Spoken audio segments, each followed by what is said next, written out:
Congratulations, you just drove off the lot in a brand new truck. Leather seats, that new car smell, you feel like $1,000,000. But let me tell you something you don't want to hear. There's a ghost sitting in your back seat, and that ghost is the $8,000 you still owed on your last car. Welcome to the car loan trap.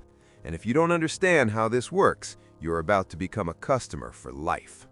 Here's what nobody tells you when you sign that 84-month loan.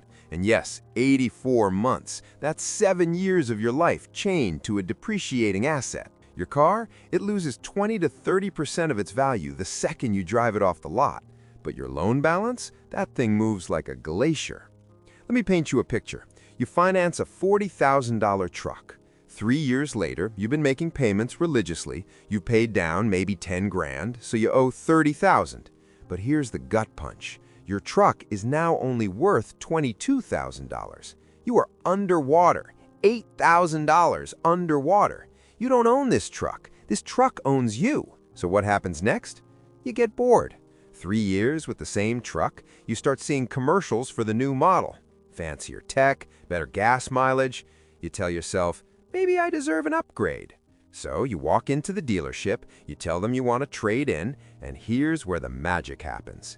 The dealer looks at your truck, he taps on his little computer, then he looks up at you with the warmest smile you've ever seen and says, "Great news! We can get you into this brand new truck for the exact same monthly payment." You think you just won the lottery. Same payment? Better truck? Where do I sign? But here's what just happened. That $8,000 you were underwater, the dealer didn't make it disappear. He didn't forgive it. He didn't eat the loss. He rolled it into your new loan.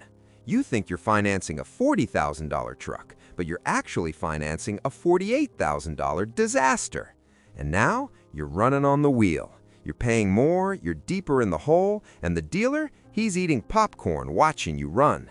Now let me show you what happens when you do this twice. 3 years later, you do it again. You trade in, you roll over another 10 grand of negative equity. Now you're financing a car worth $35,000, but your loan is $60,000.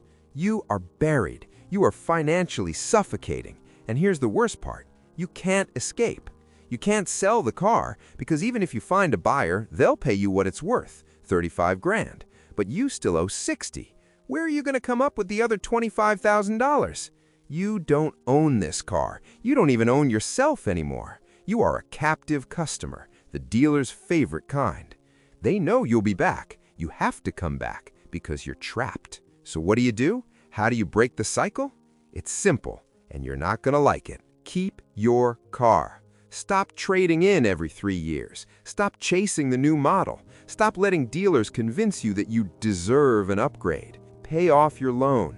Then keep driving that car for another 5 years, 7 years, 10 years if you can stomach it. I know it's not sexy. I know your neighbor's gonna pull up in something shinier, but you know what you'll have that he doesn't? Freedom, money in the bank, no ghost in your back seat. Because the only way to win this game is to stop playing. Look, I get it. Cars are emotional purchases. They make you feel successful, powerful.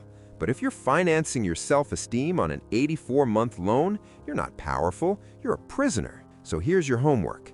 Calculate how much you owe on your car right now and look up what it's actually worth. If you're underwater, you need to see that number. Stare at it. Let it scare you. Because fear is the only thing that's going to keep you out of the dealership. If this video woke you up, hit that like button, subscribe, and share this with someone who just told you they're thinking about upgrading. Save them from the ghost. I'll see you in the next one.